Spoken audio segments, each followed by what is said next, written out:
Lezi ndaba zehora lokuqala sikwethulela zona bukhoma ekomkhulu le-SABC e-Auckland Park eGoli bukela nazi ezinohlonze emini nje. There were no systemic irregularities reported that might have compromised the overall credibility and integrity of the November 2025 National Senior Certificate Examinations. Isikhungo esibhekele kobuqotho bevivinyo zikamatikuletsheni uMalusi sithi-ke sigculisekile ngevivinyo zangonyaka wedlule njengoba sekulindele ukuba-ke imiphumela ikhishwe ngokusemthethweni ngoLwesibili. We've managed to avoid the biggest risk areas as far as homes and people's lives are concerned. Abacimimlilo efundazweni i-Eastern Cape kanye nase-Western Cape bayaqhubeka nokuzama ukudambisa amalanga abasha ubuhanguhangu eyingxenyeni-ke eyithile zalezi izifundazwe-ke selokhu kuqubuke umlilo kuleli sonto. Inclusive of the economic sector, economic empowerment, generation equality. Ubuholi obuphezulu be-ANC buthi kuzofanele kumbuthano wangempela sonto weqembu January 8 statement ukhulume ngokugxila emaphuzweni aloko kwezinselele ezibhekeneke nabantu baseNingizimu Afrika. Ukuthola kube kwembukeli ngiyakwamukela ezindabeni zehora lokuqala ezingunqa phambili kanti futhi-ke ezihamba phambili la ku-SABC 1 eMzansi for sure kanjalo-ke naku-SABC Lehigh. Igama lami nginguDaud Phungula.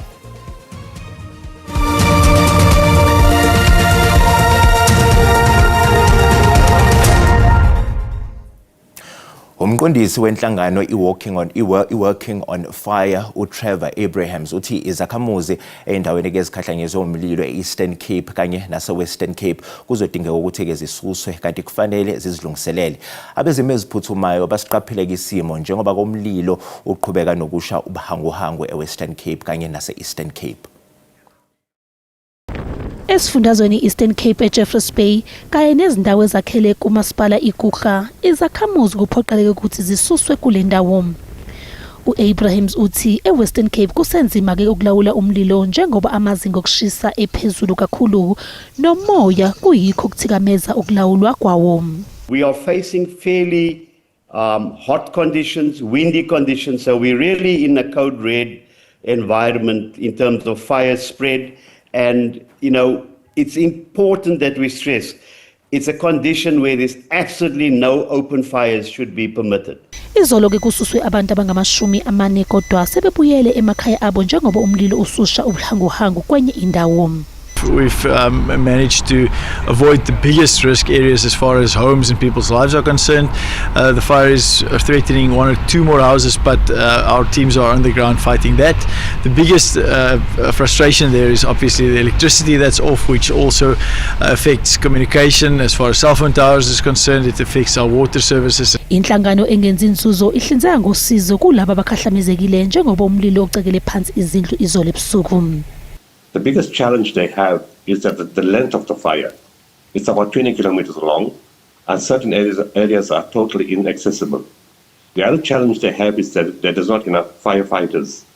And of course, the best option, they only have 1 helicopter, and that's because the helicopters are caught up with fires in Mossel Bay, in Overberg area, and Elim. And our teams are involved in all those areas also. Izikhulu sezicele izakhamuzi ezikhahlamezekile endaweni ukuba zihlale ziqaphile zilandele yonke imigomo yezokuphepha njengoba abacimimlilo beqhubeka nokuzama ukucima umlilo endaweni. Abekho-ke okusabikwe ukuthi bashonile. Sisekuzo ezithinta ukuqubuka komlilo njengamanje sixhumana-ke nentatheli yethu umkhokheli bandla Nkanise eMossel Bay eWestern Cape. Mkhokheli, akusichazele njengesimo sakamumva ngokwenzeka ngalapho njengoba-ke umlilo loku uqhubekile. Ngabe-ke sinjani isimo kuze kube manje? Daud enokuxelela khona ngoku kunye nombukeli wendaba ze-SABC kokuba imeko imbi kakhulu apho sikhoyo eMossel Bay kweliphondo lentshona koloni sekwindawo ekubonakala into yokuba mhlawumbi xa nokubonisa ibilikhaya eli apho bekuhlala abantu apho ndingaphakathi khona uyabona into yokuba kukho ukutya amakhaya amaninzi apho ndikhoyo eFagansi Plus bathe abantu babe kanti bayathutha bamkile izindlu buncinane ezithaza bakanti zitshatyalaliswe engulomlilo sithetha ngawo apha eMossel Bay zilishumi. Imeko ke leyo embi kakhulu, kodwa ke xa ndinokuxelela ngoku ngethuba besithetha nomphathiswa ephondweni ojongene nokusingqongileyo usixelele kodwa into yokuba noko imeko apho sikhoyo eMossel Bay ngoku ithande noko ukunqandeka. Imililo ngoku ayisekho kangako, kodwa ke abantu ngoku baxakeke nokuqokelela okuncinci abasele nako emva kwesi sithwakumbe kunye ke nalomlilo uthi wabe kanti ke ushiye intsizi ezininzi apha ke kweliphondo lasentshona koloni, ingakumbi kulo mmandla ndikuwo ndithetha nje apha ke eMossel Bay. Buyabona ngaphesheya pha ibilihlathi elihlaza kakhulu, kodwa lisuke elamnyama ngesiquphe litshatyalaliswa ngulomlilo kangakanana. Ekubonakala into yokuba ke noko abantu abahlala kule ndawo unyaka omtsha bawuqale ngendlela ebuhlungu kakhulu, kodwa ke enoqinisa sakona Dawudi kunye nombukeli wendaba ze-SABC kukuba sawuke sixwaqe sihlale sindwendwele imimandla ethe yabe kanti ke ichatshazelwe sisithwakumbe salomlilo sithetha ngaso. Okwangoku manibuyele kuwe studio. Sibonga kakhulu yona ke intatheli yeziko lezindaba ze-SABC umkhokheli esibikela bukhoma ese-Mossel Bay lapha ke eWestern Cape. Ungqongqoshe wemfundo eyisisekelo uSiviwe Gwarube wethula kombiko wesikhashana ngophenyo oluphathelene nokuphunywa kwamaphepha evivinyo zikamatikuletsheni ezifundo ke e3. Lamaphepha ke evivinyo abanjwa ke ezikoleni eziyisikhombisa zasePitoli okuneyinzolo ke zokuthi ke abanye babafundi basebenawo ngaphambi kokubhalwa kwawo. Ake simcoshe kafushane sithangamini ke nabeyindaba esiqhubeka ke ePitoli njengamanje. The NITT looked at school patterns only to help spot unusual results.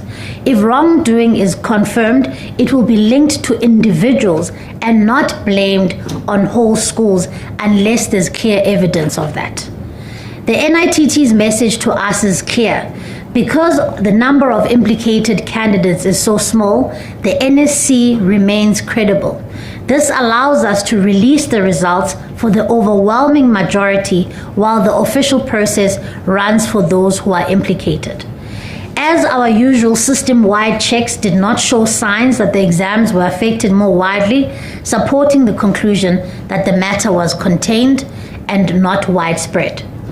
The NITT reported that evidence currently confirms that 7 papers were leaked, which were limited to English home language, Maths Paper 1 and 2, and Physical Sciences. The NITT also reported that the leaked materials were shared through a combination of digital, physical means, including USB drives, electronic messaging, screenshots, and printed copies. The task team cautioned us as a department that evolving technologies, including AI-enabled tools, can be used to disguise misconduct. Now, this reinforces the need for us to modernize for the prevention, detection, and invigilation control. The NITT's recommendation results for the implicated 40 candidates. On the NITT's recommendation, results for the 40 implicated candidates will be withheld temporarily while the official irregularity processes are completed. As part of these processes, each of the 40 candidates will be subjected to an independent hearing. Where a candidate is found guilty by an independent presiding officer, this finding, together with the recommendations, will go to the Provincial Examination Irregularity Committee, thereafter the National Examination Irregularity Committee, and ultimately Umalusi will be the final. Bukelena kungqongqoshe wemfundo eyisisekelo uSiviwe Gwarube wethula ke lapha kumbiko wesikhashana ngokuphutshuka kwamaphepha khona lapha ke ePitoli. Kanti ke uma sihlabela ke phambili ke uMalusi kusenjalo ke isikhungo esibhekele ke ubuqotho bevivinyo zikamatikuletsheni uMalusi sithi sigculisekile ke ngezivivinyo zangonyaka wedlule njengoba kulindeleke ukuthi ke zikhishwe ke ngolesibili. Njengoba selidumela emasompeni ngaphambi kokushicilelwa kwemphumela kamatikuletsheni wonyaka owedlule, isikhungo esibhekele ubuqotho bezivivinyo kuleli uMalusi sithi sigculisekile ngobuqotho bezivivinyo ezabhalwa nyakenye. There were no systemic irregularities reported that might have compromised the overall credibility and integrity of the November 2025 National Senior Certificate Examinations administered by Sakai. EXCO of Council approves the release of the Sakai November 2025 NSC examination results. Yize kunjalo kepha lesikhungo siveze ukukhathazeka ngokuputshwa kwamaphepha ezivivinyo nokubikwa ukuthi kwenzeka kwezinye zezikole zasePitoli. Regarding the identified irregularities, the Ex-Gov Council endorses the DBE's recommendation to withhold the results of candidates who are implicated in alleged irregularities, including acts of dishonesty. DBE is required to address the directives for compliance and improvement highlighted in the Quality Assurance of Assessment report and to submit an improvement plan by the 13th of March 2026. The message is that if you cheated in this examination and you are found out later on, you'll have to return the certificate, failing which you'll be imprisoned. That is the message. Lesikhungo situse umnyango wemfundo eyisisekelo ngokusingatha ngempumelelo ezivivinyo zabafundi abevile esigidini njengoba kulindeleke ukuthi imiphumela yabo ishicilelwe ngoLwesibili ngesonto elizayo. I-ANC izobe ibuthene enkundleni iMoruleng esifundazweni eNorthwest kule mpelasonto njengoba nje igubha iminyaka eyikhulu ke-14 yasungulwa nje.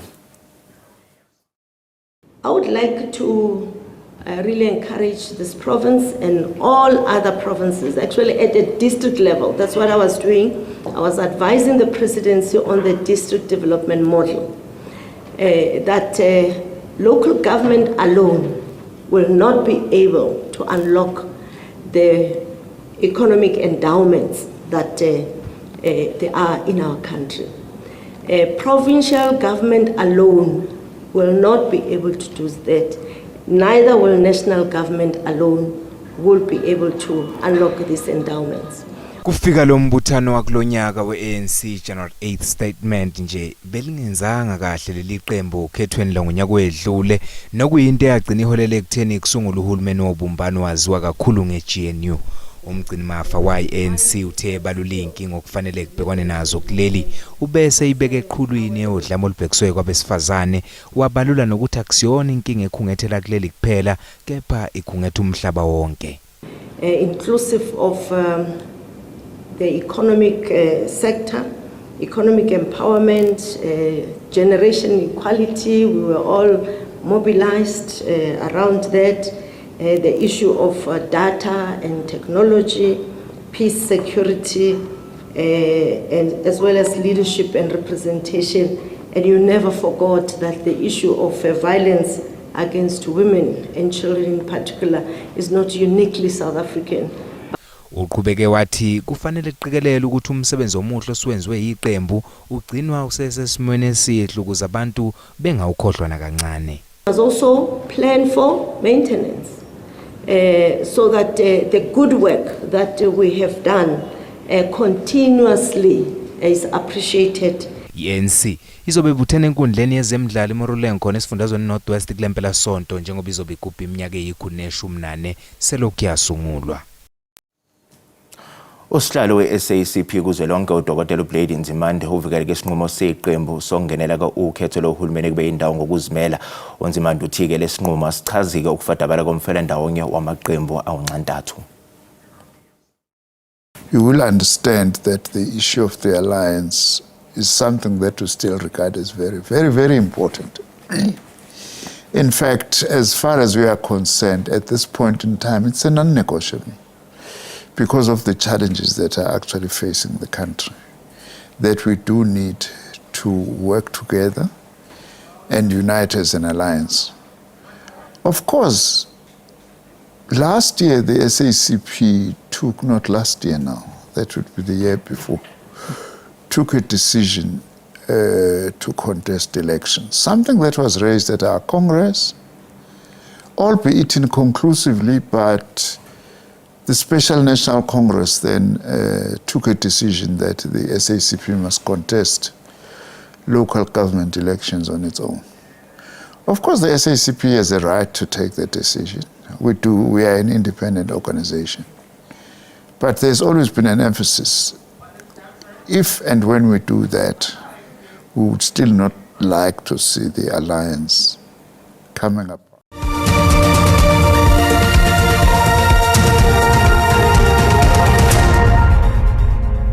Mbokela sikubingelele sikwamukela uma ngabe usanda ngena odabeni oluphambili besibiko ukuthi Isikhungo esibhekele kubuqotho bezivivinyo zikaMatikuletsheni uMalusi sithi sigculisekile ngezivivinyo zangonyaka wedlule njengoba sekulindele ukuthi ke imiphumela ikhishwe ngokusemthethweni ngoLwesibili. Bukela sikhumbuza ukuthi lezi ndaba ziyatholakala ku YouTube na ku SABC Plus ngeke kuzo uzicinge ngamagama athi SABC izindaba na kanjani uzozithola ngomjalo bazo. Izelamani zakwandimande ezithinteka einsolweni ke zecala lokubulawa kwaye ngumculi uKenan aka Forbes kanye noTebelo Tibbs Motswane zizothuthelwa ke ejele eBhongweni eKokstad. Usiyabonga kanye ke noMalusi bakwandimande bebevele kafushane ke enkantolo ke yemanje yaseThekwini namhlanje kanti icala labo lihlehliselo mhlazi izine kundasa kuona lonyaka. Lokhu ke bekuvela kwabo kwesithathu ke seloku belandwe kwelaseSwatini ngolwezi inyakenye kanti ke babhekene ke nohlu lamacala ehlukene okuhlanganisa ke necala elingahlobene ke naleli ke elithinta ukusoconga kwaye ngumnikazi wamatekisi eManzimtoti. Kusenjalo ke icala labanye ke abasola bayisihlanu kwelika aka kulindele ukuthi ke liqale ukuqulwa ngoNhlangulana.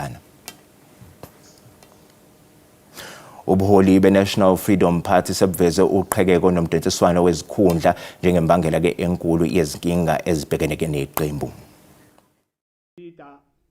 Ubuholi be-NFP behlulekile ukuphumela obala ngesizathu sokuhoxa kuhulumeni ukubambisana KwaZulu-Natal kanye nangezinhlelo zesigcawu sokuqondiswa kwezigwegwe kongokusihlalo weqembu esifundazweni ophinda ngamele zokuthuthukiswa komphakathi uMbali Shinga emva ukuthi ewushaye indiva umyalelo we-NFP wokuba aseke isiphakamiso sokungabethembi ubuholi bukaNdunankulu wakwaZulu-Natal uThami Ntuli ebesifakwe i-MK Party esishamthetho eMgungundlovu ngenyanga eyedlule.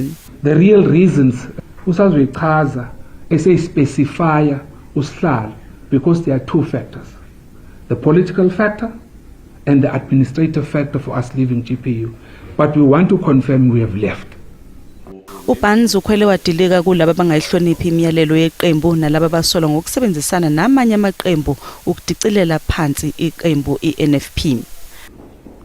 Ukukhethwa kwethu ngo-2023 sifice iqembu linabantu abaliholayo kodwa bethathe mandate kwamanye amaqembu. Uthi selokhu kwedlule emhlabeni umsunguli weqembu uZanele kaMagwaza Msibi sekuphenduke kwaMpunzi edla emini ku-NFP. Sisuke saba nenkinga zokuthi ngo-2015 sagulelo kaMagwaza Msibi. Sahlala 9 years singenamholi oholi NFP. I-National Freedom Party yaphenduka iqembu kwayiphethe singasho abantwana basendlunkulu bakwaNongoma. Uveze nokuthi leli qembu alikwazanga ukungenela ukhetho lohulumeni bezindawo ngo-2016 ngenxa yokuthi kunabathile ngaphakathi ababefumbathisiwe ukuthi bangalikhankaseli iqembu kubavoti. We discovered ukuthi it was intentional. It was purposeful. The haters of the National Freedom Party had purchased the leaders not to pay on time. Lihlehliselwe kumsombuluko icala elibhekene ke nowesilisa ngokudabuka eEthiopia ngemva kokuhlehliswa kwalo ke nayizolo. Lo mlisa obhekene ke namacala okuthumba abantu ke abayishumi ke nelilodwa longathobeli ingalo yomthetho ubalelo ukuthi akaluzwa ulimi lwaseNingizimu Afrika ngako ucela ke ukutholela kuTolika ozokwazi ukutoleka ulimi lakhe lweAmerica. Libuyele enkantolo yemantshi yaseBoise namhlanje icala libhekene nowesilisa ngokudabuka eEthiopia osola ngokuthumba abafana abayishumi abakhululwe eMalberton. Imantshi ifunde lo msola uhlula amacala athwese wona kanye namalungelo okuthola ummeli wombuso. At this stage you are facing 13 counts, 12 of kidnapping and 1 of failing to stop when stopped by a police officer. If you have no sufficient funds to cover for legal representation, Legal Aid South Africa will provide you with legal representation free of charge. Imantshi beyisifunda uhlu lwezigwebo ummangalelo okungenzeka abhekane nazo uma amacala athwese wona emlahla. I have to bring to your attention that you are facing 13 counts which may have a lengthy term of imprisonment should you be convicted of all of them. Should you have no previous conviction, you face imprisonment if you are a first offender for a period of not less than 5 years on each of the 12 counts. Your matter is now being further remanded to Monday, 12 January 2026. Icala lizobuyela enkantolo ngomsombuluko njengoba umsolo esazoxhumana nommeli ombuso azonikwa yena. Buka lo mhlahlo wesimo sezulu uyalandela.